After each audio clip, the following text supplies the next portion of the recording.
안녕하세요. 사주명리 조선왕조실록 시간입니다. 이번에는 당대기 시대 그 두 번째 이야기, 그러니까 북벌을 빙자한 지배체제의 강화, 이분법 이데올로기 시작이라고 하는 이런 주제를 가지고 얘기를 풀어보도록 하겠습니다. 이제 인조가 죽고 나서 형 소현세자를 대신해서 동생 복림대군이 이제 그 효종으로 이제 즉위를 했습니다. 그러면서 국시라고 하는 이런 개념이 조선의 역사에서 더 등장했던 게 바로 이 시기입니다. 그때의 국시가 뭐냐? 바로 북벌이었습니다. 북벌이 뭐예요? 바로 오랑캐의 나라, 저 청나라를 갖다가 보복을 해야 된다라고 하는 거죠.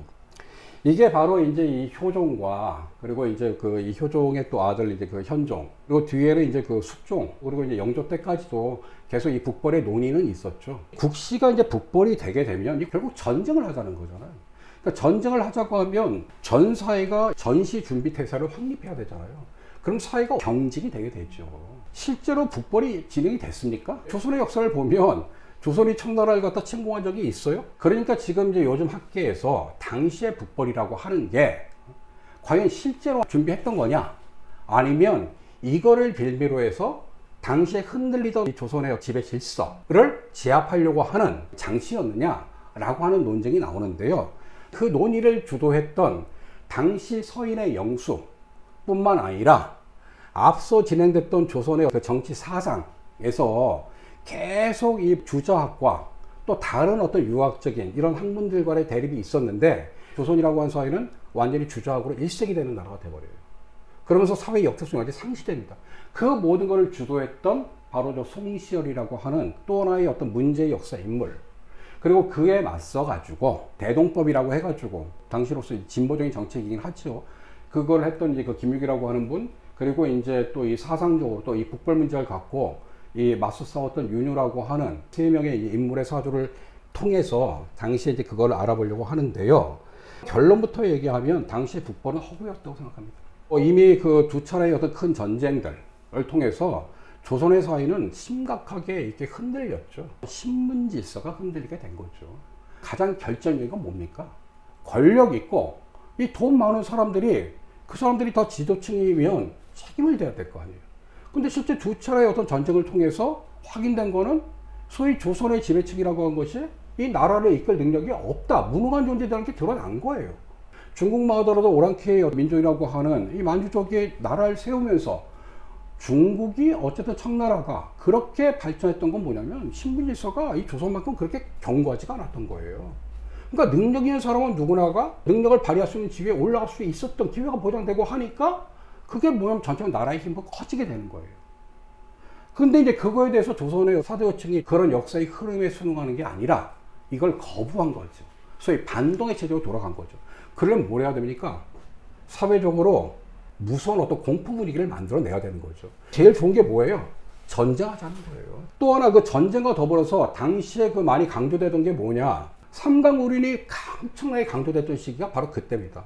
이 남존 여빈이 강상죄라고 해가지고 이 반상의 질서를 무너뜨리는, 그거는 이제 뭐 양반과 뭐 천민이란 것도 있지만 또 남자 여자 뭐 적자 서자 뭐 이런 것들, 이런 차별을 두는 것들이 다 이때 확립이 됐다는 거죠. 근데 그때 그걸 주도했던 인물이 누구? 바로 이 송실이라는 사람이란 거예요. 자, 그럼 이 사람은 도대체 어떤 사람인가?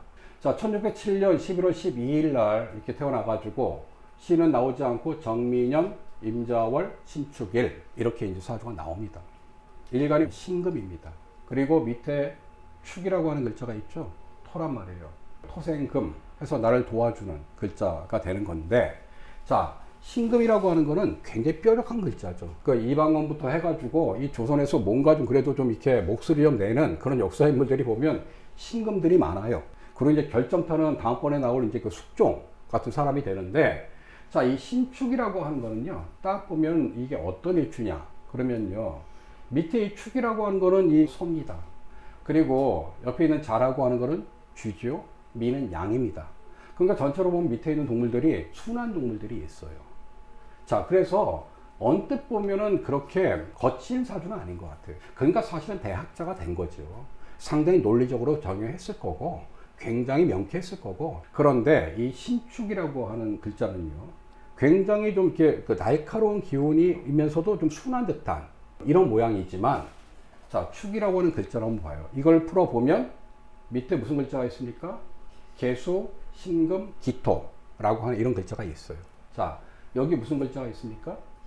신이라고 해서 자기 일관과 똑같은 날카로운 칼이 숨어 있죠.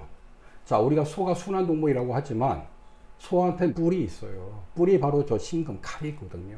그 순한 소가 한번 화가 나면 얼마나 무섭습니까? 굉장히 날카로운 칼을 숨겨두고 있는 그런 이제 일주라고 하는 거예요. 게다가 월주는 모두 임자에서 위아래가 다 수로 이루어진 간여지동의 간지잖아요. 굉장히 좀 차갑잖아요. 그러니까 연의 정미를 빼고서 지금 월과 일이라고 하는 건 전부 다 금수로만 이루어진, 이 자와 축이라고 이건 토지만 이 자축이 만나면 이게 뭐냐면 수가 되는 겁니다. 그래서 전체로 수가 되는데 금생수하니까 내가 생하는 모양이죠. 식신상관이라고 하는데 가르치는 능력이라고. 학자잖아요. 제자들이 많잖아요. 하지만 어떻게 가르쳐요? 저기 아마 그 이왕처럼 굉장히 좀 꼬장꼬장하게 이렇게 좀 가르치는 그런 모양이지 않았을까라고 보여진다라고 하는 거예요. 송시열 같은 경우도 굉장히 학문적으로나 정치적으로나 적이 많아요. 어떤 사람들이 적이 많을까요? 똑똑한 사람, 너무 논리적인 사람, 맞는 말만 하는 사람, 뭔가 좀 그런 기질의 사람이 아니었을까. 송시열 같은 경우는 당시 북벌에 대해서 있잖아요. 시기상조론 내지는 사상문화적 준비의 시기라고 얘기한 거예요. 북벌을 주장했어요. 송시열 같은 경우는 그 효종과 이제 그 현종의 그 사부 역할을 했거든요. 송시열은 북벌을 입으로 얘기하고도 그를 위한 어떤 이 사회적인 준비 이런 것들을 했고, 그때의 준비 중에 하나가 뭐냐면은 옛날에 이불은 어떻게 돼 있어요? 이게 청색 이불, 홍색 이불 이렇게 이제 그 이불이 이렇게 돼 있잖아요. 그게 바로 이 북벌 이거 정책의 산물인데요. 전쟁 시기에 이불에 있는 그 청색, 홍색을 뜯어가지고 깃발 만드는 게 깃발. 아까 말씀드린 강상제 이래가지고 뭔가 어떤 동원체제, 항상, 그 다음에 항상 그런 거는 뭐예요? 사상의식적으로 우리가 저 청나라에 대한 불타는 적개심을 가져야 된다. 학문적으로도, 이념적으로도 철저하게 주자에 근거해야 된다. 왜? 소위 얘기하는 중화의 정통을 가진 명나라가 망했기 때문에 이제는 그 중화의 정통이 조선에 왔다. 그러니까 조선이 바로 주자의 나라가 되어야 한다. 라고 이런 주장을 했던 거예요. 거기에 맞서서 윤유라고 하는 분이 있습니다. 송시열은 서인이었고요. 윤유는 남인이었습니다. 그래서 이 시기의 당쟁은 서인과 이제 남인의 싸움이 되는 거예요. 서인과 남인이 단결해서 북인을 몰아냈잖아요. 그 다음에 이제 자기네들이 딱 되니까 자기들끼리 좋게 이제 그 여야를 할 줄 알았더니 오히려 그 싸움이 오히려 더 심해지는 거야. 그 바로 남인의 대표적인 인물이 이 윤유인데, 이 윤유는 이 송시열하고 나이 차이가 한 10살 정도 어리단 말이에요. 근데 어릴 때부터 그냥 친했대요. 그리고 사돈관계라고 합니다.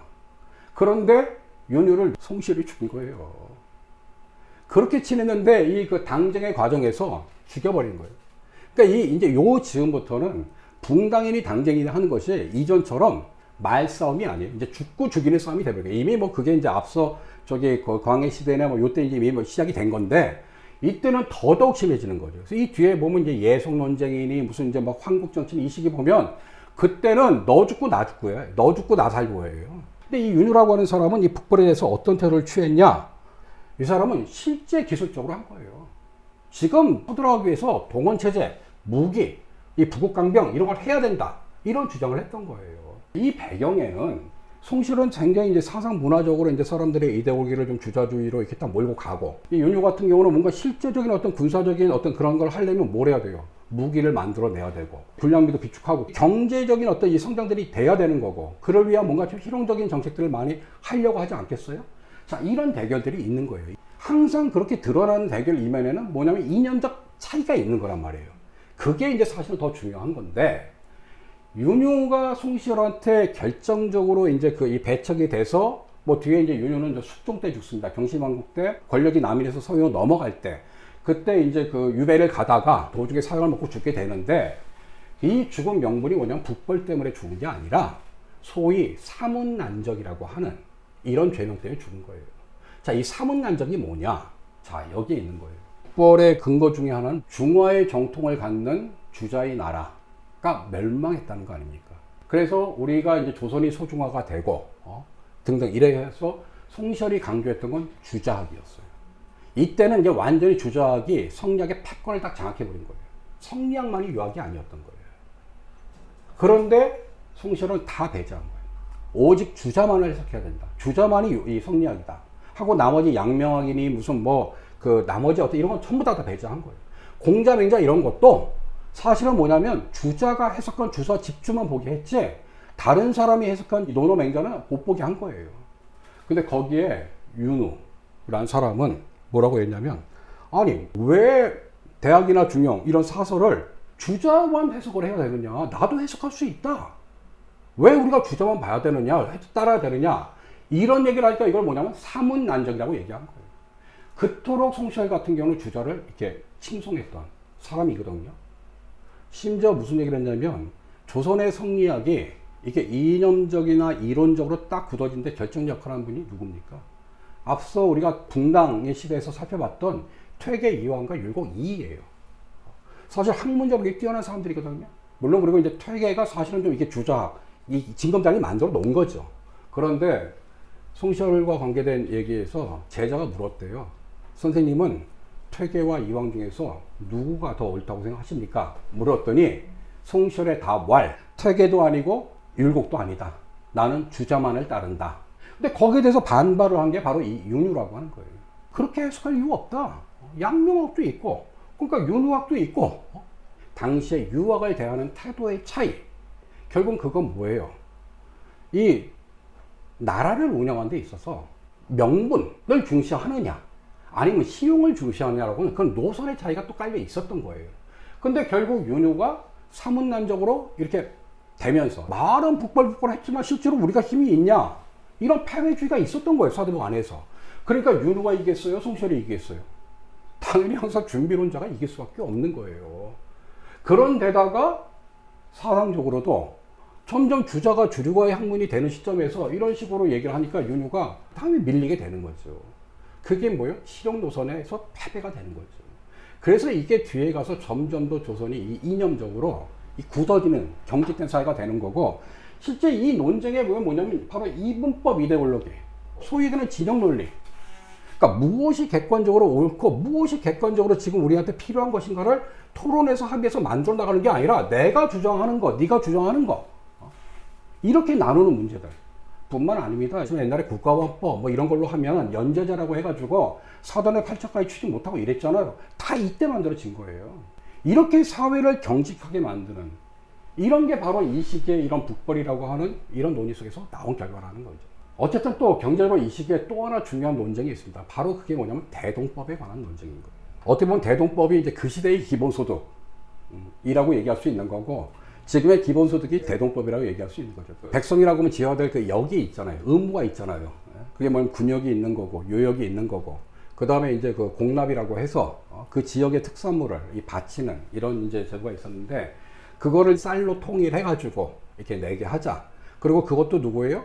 땅 있는 사람들만 내게 하자. 이게 이제 부자세, 누진세, 합리적인 어떤 이런 그 조세 제도를 도입하는 문제예요. 자, 이게 언제 처음 시작됐습니까? 바로 광해 때 된 거거든요. 광해 때는 경기 지역에 한정해서 됐고, 인조 때 이러면서 계속 이제 확대되다가 사실 이게 이제 현종 때 이제 그래도 저 호남 지역까지 시행이 됐다라고 하는데, 바로 그때 그 대동법을 주도했던 분이 바로 저 김육이라고 하는 분입니다. 대동법이라고 하는 것이 전국적으로 이제 확대되고 하는 데서 가장 큰 역할을 했던 분은 저 이제 김육 선생이라고 얘기할 수 있는데, 이 대동법이 왜 100년씩이나 걸렸습니까? 바로 기득권자들이 반대한 거 아니에요. 대동법의 핵심이라고 하는 게 뭐 쌀로 낸다는 것도 중요하지만 토지의 소유 정도에 따라서 그걸 내게 하는 거예요. 그러니까 가진 자는 더 내는 거고 못 가지는 못 내는 거예요. 너무나도 합당한 지도 아니에요? 그런데 가진 사람들이 그렇게 생각합니까? 김육 같은 경우는 남이 아니라 이 사람도 서인이에요. 근데 이제 이때는 또 뭐가 되냐면 산당, 한당이라고 하는 게 있어요. 이제 송시열이 이제 소위 산당이라고 해서 이건 뭐냐, 사림, 지방 이런 데 근거를 두고 있는 이런 세력을 산을 써가지고 이제 산당이라고 하고, 한당이라고 하는 거는 한양 주변에 모여서 공부하고 또 정치를 하는 산당들이 다 뭐예요? 그러니까 지역의 지주들인 거예요. 그러니까 그 지주들이 이걸 반대하는 거고, 이 한당 이쪽 사람들은 나라를 딱 운영하려고 하다 보니까 돈이 필요하잖아요. 세금을 걷어야 되는 거란 말이야. 국가의 어떤 이런 그 재정을 좀 이렇게 안정시키려면 있는 사람이 내야 되는데 있는 사람이 안 내려고 하는 거야. 그러니까 더더욱 이걸 갖다 이제 그 일반 백성을 저항하니까 백성들이 뭐야, 다 도망가 버리잖아요. 그러니까 나라가 유지가 안 되는 거죠. 그런 와중에서도 좀 어떤 합리적인 생각을 하는 이런 김육 같은 분들이 이걸 한 거예요. 김육 저분도 광해 때 이제 대동법이 좌절되고 이러면서 떠나버린 거예요. 김육 같은 분은 쉽게 얘기하면 학생운동을 했던 사람이에요. 굉장히 과격한 분이에요. 성균관 시절에 당시에 어떤 이 최고 권력자였던 이이첨을 비난하는 상소, 이런 것만 올렸던 사람이에요. 윤유 같은 경우도 학생운동을 한 거예요. 그래서 이제 김재남 비난하고 이런 상소 올리고 그것 때문에도 이제 송시열하고 이제 막 이 척이 지게 된 거지. 근데 김육 같은 경우는 당시 이이첨을 갖다 비난해가지고 퇴활당한 거야. 나와서 뭘 했냐면 화전을 일구고 직접 수술 구워가지고 수술을 이렇게 짊어지고 갖다 팔고 그다음 농민들하고 어울리고 이러면서 당시에 실제 어떤 본인 스스로가 이 사대부이면서도 백성들과 함께 거기서 생활을 한 거예요. 단골적인 기질도 있는 데다가 또 실제 그렇게 몸소 백성들의 삶을 체육을 하면서 나오니까 효종, 현종이 김육을 출사시키려고 무지하게 애를 썼어요. 이 조건이 뭔지 아세요? 대동법 시행하자. 그럼 내가 나간다. 안 하면 안 나간다. 이렇게까지 해서 결국 나오고 이 뚝심을 밀어붙여서 이걸 된 거거든요. 그런 분인데, 자, 이분이 이제 이렇게 또 싸움을 하게 된 거예요. 근데 이분은 한번 사주를 보자고요. 자, 경진, 갑신, 신사. 역시 똑같은 신금이죠. 근데 여기는 뭐예요? 밑에 사잖아요. 예, 사. 사신 해서 인사. 이게 그러니까 사신. 이게 뭐냐면 이제 합도 되지만 이게 이제 그 파도 되고 형도 됩니다. 이게 굉장히 역마의 기질이 강한. 가만히 있을 사람은 아닌 거예요. 근데 굉장히 좀 날카롭죠. 근데 이제 자기가 월에는 힘을 딱 두고 있는데 이게 다 비견겁제니까 굉장히 자기 고집이 강하겠죠. 그런 게 여기 드러나는 거예요. 근데 이제 일지인 사화는 이건 굉장히 권력에 대한 어떤 이런 그 의지거든요. 고생을 많이 했지만 그렇게 뚝심 있게 가는 갑신, 경진 다 앞에 센 글자가 있잖아요. 이런 기질들이 좀 드러났다라고 하는 거죠. 김육 같은 경우도 대동법 말고도 조선의 실정에 맞는 달력을 만든다든지 수레 같은 거 있잖아요. 그러니까 쉽게 요즘은 차죠. 차를 만들어도 뭐 도를 넓히고 이런 주장을 굉장히 많이 했던 사람이에요. 이런 전체적인 어떤 실용주의적인 백성들을 위한 좀 실질적인 정책들을 피는 이런 경향들은 송시열을 중심으로 한 이 서인 세력들 저 산당으로 가게 되면서 다 밀려나게 되는 거예요. 그게 이제 또 이제 극단적으로 가는 게 바로 다음 시간에 알아볼 소위 예속 논쟁이라고 하는, 그러니까 그 뒤부터 논쟁이 어떻게 되느냐. 그런 실용적인 논쟁은 다 떠나고 소위 완전 공리공담이라고 하는 명분을 중심으로 하는 무슨 예란 이렇게 가게 되는 거예요. 그 이유가 다 이런 배경이 있는 거예요. 그렇다고 해서 지금 이게 김육이 진보론자고 윤유하고 이런 얘기는 아닙니다. 사실 그 논쟁이 어려운 것 같아요. 왜 그러냐면 김육은 북벌 반대를 했고요. 윤유는 대동법 반대했어요. 윤유는. 물론 저는 이제 그런 질문 던지고 싶어요. 도대체 무엇이 진보인가? 그러니까 80년대 같이 어떤 이런 뭐 군사 독재라고 하는 어떤 뚜렷한 대상이 있고 그런 대상을 무너뜨리자고 했더니 너무 선명했지만 요즘 같은 세상에 과연 무엇이 진보인가? 이념이 진보인가? 뭐가? 저는 그거보다는 좀 이렇게 백성들, 실제 살아가는 사람들을 위한 정책이 무엇인가? 좀 이런 어떤 실용적인 측면에서 그 문제도 고민해 봐야 되지 않을까 하는데 이미 그때 그게 나온 거예요. 물론 윤유가 대동법을 반대했다고 해서 이게 어떤 당시 신분일서를 유지하는 걸로만 볼 수 없어요. 왜냐하면 윤유는 대동법 대신 호포법이라고 해서 군역을 대신해서 양반들도 이 호포를 내게 하는 이 제도를 강력하게 밀어붙였거든요. 그렇게 보면 좀 진보나 보수 이런 얘기도 하나하나 갖고 얘기할 문제는 아닌 것 같다. 전체적으로 우리가 정치를 한다 뭐 등등 이럴 때는 무엇을 보고 해야 되는가? 바로 그 시대를 살아가는 다수의 민중들, 백성들과 함께. 하지만 아쉽게도 조선은 이런 어떤 실용적인 노선들이 힘을 좀 잃고 공리공담, 이주에 이런 좀 약간은 좀 경직된 사회로 가게 됩니다. 그 아주 딱 모여지는 그 논쟁이 뭐냐면 바로 예속 논쟁이 되는 거죠. 자, 다음 시간은 그 예속 논쟁을 이제 다루는 걸로 하고 오늘 시간은 마치도록 하겠습니다.